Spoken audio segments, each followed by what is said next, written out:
اپنے شیخی کے لیے, اپنے آپ کو اونچا ثابت کرنے کے لیے جھوٹ کہہ دیتے ہو کہ آپ کہ میرے پاس تو یہ ہے, میرے ڈیڈی تو ایسے ہے, میرا گھر تو اتنا بڑا ہے, یہ وہ. جھوٹ تو آپ کسی اور کو نہیں, صرف اور صرف اپنے آپ کو دھوکہ دے رہے, اور یہ ایک جھوٹ ہو گیا, اور جھوٹ بولنا گناہ ہے. وہ صرف اور صرف آپ کے نامہ اعمال میں لکھا جائے گا کہ کس طرح صرف اپنی جھوٹی شان کے لیے آپ نے کسی اور کو نیچا دکھانے کے لیے جھوٹ کہہ دیا, اسے دھوکہ دے دیا. جو سچ ہے سچ ہے, سچ کو ہی بیان کرو. شیخی بگاڑنے سے کچھ حاصل نہیں ہونے والا ہے. جس طرح یہ دونوں پڑوسیوں کو صرف نقصان ہی اٹھانا پڑا. سب سے پہلے ان دونوں کو کہ اپنے بھائیوں کے بارے میں بتایا کہ میرے بھائی اتنے اچھی پوسٹ پہ ہے, میرا بھائی اتنی اچھی پوسٹ پہ, لیکن ایسا تھا نہیں. اس کے بعد بیویوں کی حالت ہو گئی, وہ بھی ایک دوسرے کو شیخی بگاڑنے کا شکار ہو گئی. کیا فائدہ ہوا دونوں کو؟ وہ صرف نقصان میں ہی تھے. کیوں نقصان میں تھے؟ کیونکہ عیش و آرائش کی جو چیزیں بتائی گئی ہے اس کے اندر, فریج اور ٹیلی ویژن, وہ بیویاں خریدنے پر اصرار کر رہی تھی, اور ان صاحبوں کو اس کی قسطیں بھرتے بھرتے نقصان اٹھانا پڑا. ویسے ہی بچے کے جنم دن کی بات تھی, تو اس کا جتنا زیادہ اچھا انتظام ہوگا, جتنے زیادہ لوگوں کو بلایا جائے گا, جتنا خرچ کیا جائے گا, اس کا نقصان تو اس پڑوسی کو ہی اٹھانا پڑے گا. جتنا شیخی بگاڑی گئی اس کا سارا بل اس پر ہی آنے والا ہے. اسی طرح بچوں کی بات کو دیکھو کیسے انہوں نے بتایا کہ میرے ڈیڈی نے ایسے اسکول کا فنڈ لے لیا, میرے ڈیڈی نے بلیک میں مٹی کا تیل دے دیا. یہ تو غلط بات ہے نا, یہ سراسر جھوٹ ہے. آپ اپنے ہی والد کو کسی اور کے سامنے برا بنا رہے ہو, برا پیش کر رہے ہو کہ میرے والد نے 10,000 اور تمہارے والد نے 7,000 روپے لے لیے. یہ تو غلط ہے نا. اسی طرح ان سب کا بل جا کر دونوں پڑوسیوں پر جاتا ہے کہ کس طرح ان دونوں کی وجہ سے ان کی بیویوں پہ اثر پڑا, پھر اسے دیکھ کر ان کے بچوں کو اثر پڑا. نہ ہی وہ دونوں ایسا کرتے, نہ ہی ان کی بیوی بچوں کو ایسا کرنا پڑتا. اسی لیے وہ آخر میں یہ اپنی ساری باتوں کو سامنے رکھتے ہیں اور پھر سمجھوتے پر آتے ہیں کہ نہیں, جو ہے جیسا ہے بالکل ٹھیک ہے, جہاں تم ہو وہاں تم, جہاں ہم ہیں وہاں ہم. نہ ہی کوئی کس سے بڑا ہے, نہ ہی کوئی کسی پر رعب ڈالنے کی کوشش کرے گا. ہم ایک دوسرے پر یہ بات تسلیم کرتے ہیں, نہ ہی تم رئیس ابن رئیس ہو, نہ ہی ہم. ایک دوسرے کو نہیں, صرف اپنے آپ کو دھوکہ دے رہے ہیں. مطلب وہ ایک دوسرے کو نہیں, اپنے آپ کو دھوکہ دے رہے ہیں. وہ کسی سامنے والے کے لیے اپنی بڑائی کر رہے ہیں تو اپنے آپ کو دھوکہ دے رہے ہیں نا, کہ میرے پاس یہ سب نہیں ہے, لیکن پھر بھی میں بتا رہا ہوں سامنے والے کو, مطلب میں اپنے آپ کو دھوکہ دے رہا ہوں. کبھی بھی کسی کے سامنے بڑھ چڑھنے کے لیے جھوٹ اور شیخی کا سہارا بالکل بھی نہیں لینا چاہیے. یہ سراسر غلط بات ہے.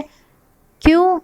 کیونکہ انسان کی اصلی پہچان اس کے ویسے ہی رہنے میں ہے جس طرح سے وہ رہتا ہے.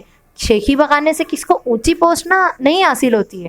شیخی کا پٹارا کبھی نہ کبھی پھوٹ ضرور جاتا ہے. کب تک اسے سر پر اس کا بوجھ اٹھا کے سر پر جیے گا؟ نہیں, وہ بوجھ کبھی نہ کبھی سر سے اتر ہی جائے گا. مصنف نے اس سماج کی جو بیماری تھی شیخی بگاڑنے کا, ایک دوسرے پر رعب ڈالنے کی, اس پورے مضمون میں کس طرح سے ثابت کیا, طنز کرتے ہوئے مذاق ہی مذاق میں اس پہ تانا دے دیا کہ کیسے دونوں پڑوسی ایک دوسرے کو نیچا دکھانے کی کوشش میں لگے رہتے ہیں. کنہیا لال کپور اسی کے لیے بہت زیادہ مشہور ہے کہ وہ طنز و مزاح میں اپنی بات کہہ جاتے ہیں اور کسی کو دکھ بھی نہیں. اب سبق کو دھیان سے پڑھنا ہے اور یہ سارے سوالات کا جواب لکھنا ہے. اب یہ خاکے کو دیکھو. مصنف کے بچوں اور ہمسائے کی لفظ زنی کو جدولی تقسیم میں درج کیجیے. اب لفظ زنی کو لکھنا ہے کہ مصنف کے بچوں نے کس طرح سے فیکی ڈینگیں ماری ہے, اور مصنف کے بچوں کی ہمسائے کے بچوں کی. اب ایک مصنف کے بچوں کی لکھنا ہے اور ایک ہمسائے کے بچوں کے لکھنا ہے. دونوں بچوں کے بارے میں لکھنا ہے, مطلب دونوں پڑوسیوں کی لفظ زنی کے بارے میں لکھنا ہے, ان کے بچوں کی. اور اس کے بعد ذیل کے شعر کو نثر میں لکھیے. تم مسکرا رہے ہو مگر میں جانتا ہوں بہتر تمہارا حال نہیں میرے حال سے. اس شعر کی بھی آپ کو اس کی شعر کی تشریح کرنا ہے کہ کیسے میں نے بتایا ہے ان دونوں پڑوسیوں کے بارے میں حال. یہاں پہ شعر کی میں نے تشریح بھی دی ہے کہ دونوں پریشان ہو گئے ہیں ایک دوسرے کے ساتھ ان کا جو حال ہے وہ برا ہو گیا ہے. سبق کو دھیان سے پڑھو. آل دا بیسٹ. اور اس کے سوالات کو لکھنا ہے. اور ایک بات ہمیشہ یاد رکھنا ہے کہ شیخی بگارنے سے پرہیز کرو. ٹھیک ہے؟ سارے سوالات کو دھیان سے دیکھو اور اسے کرو.